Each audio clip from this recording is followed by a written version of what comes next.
Je m'appelle Zoé, je suis la fondatrice de Woody, qui est une marque de prêt-à-porter unisexe.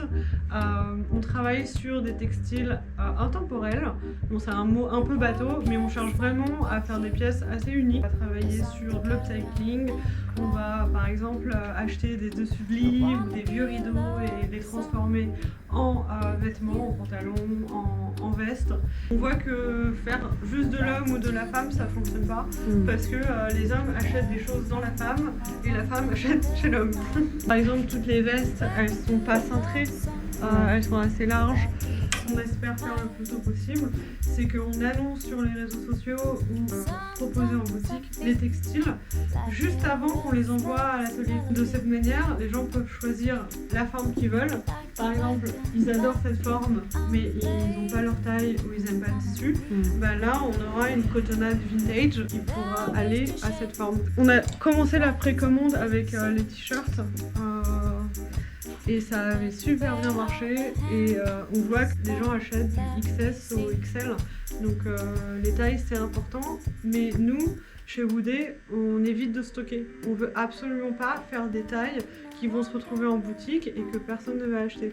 Donc quelqu'un veut se faire une pièce semi-mesure en choisissant le textile et la forme, c'est bienvenu. Nous, c'est vraiment la démarche qu'on souhaite faire à long terme. Le stock que tu vois, c'est tout ce qu'on a. On part principalement sur la pièce unique. Mais au fur et à mesure du temps, on aimerait créer nos propres prints, nos propres broderies. Et là, il faudra qu'on fasse de la précommande pour éviter le stock. Ouais, elle a pas trop suffi à la Cette robe, c'est vraiment une inspiration de rideaux. Tu vois les rideaux autrichiens qu'il y avait aux fenêtres. Et on a fait une robe qui est géniale d'ailleurs parce que elle est très près du corps, mais ça va vraiment à tout type de corps. Il y en a une qui est un peu l'icône Woody. C'est les saris, c'est des chemises assez classiques, mais c'est le tissu qui va vraiment faire la différence. Elles sont aussi bien portées par les femmes que par les hommes. On utilise le tissu brocart, parce que c'est un tissu qui est très traditionnel au Vietnam. Mes premiers ateliers étaient là-bas, motifs floraux. À chaque collection, je me dis pas de fleurs, pas de fleurs, pas de fleurs, il y en a toujours.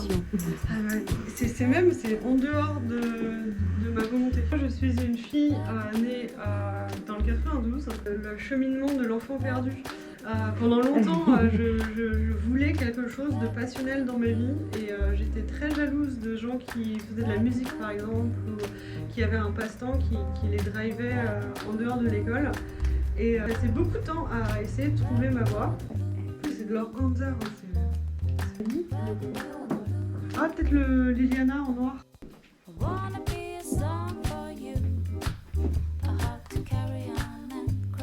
Je sais pas si tu parlais. Non, je te parlais de cette robe. Ah, c'est la robe comme ça en paillettes. Oui. Comme le cinéma, c'est vraiment ma passion. Je suis partie pendant 2 ans en tant que projectionniste. Donc j'étais vadrouillée en France pour projeter des films. Soudainement, j'ai trouvé la mode. 22 ans, j'ai repris le chemin de l'école.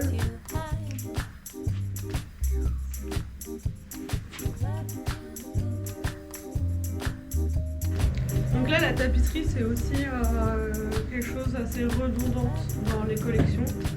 Et notamment là, dans la nouvelle, on va utiliser des vieilles tapisseries françaises. On est en négociation avec Cri pour qui nous vendent cette tapisserie avec qui était murale. Christian. Il a 40 mètres carrés de tapisserie. Les gens posent des questions au niveau du textile. Sous chaque design, il y a une histoire. Les tissus français anciens sont vraiment magnifiques. Là, c'est un ancien rideau. Le dragon, c'est vraiment un clin d'œil avec l'Asie. On a aussi les chemises à col Mao, celui que je porte par exemple. Nos chemisiers sont principalement aussi un clin d'œil à l'Asie. Après, les inspirations, je dis, ça dépend vraiment de là où je suis, de ce que je regarde à ce moment-là, de qui je m'entoure. Quand je pars en voyage, je vais vraiment être une éponge et regarder, observer. Ah, lui, il est plus joli. Il est un peu vert doré. Ouais. Fait par Solène, qui est une fermière de chèvres angora. Et elle tricote à la main. Vas-y. Allez. Oh. C'est hyper chaud. Et là, on va en avoir plusieurs couleurs qui vont arriver, vert, jaune. Il y a le photoshoot en tête et les textiles, c'est vraiment la deuxième partie.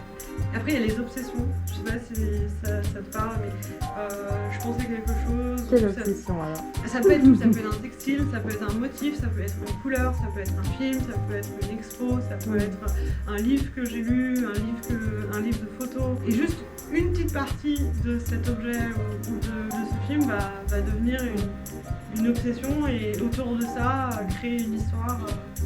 Encore des fleurs. Voilà, Voilà, je attention. Voilà, c'est fait. Bye bye.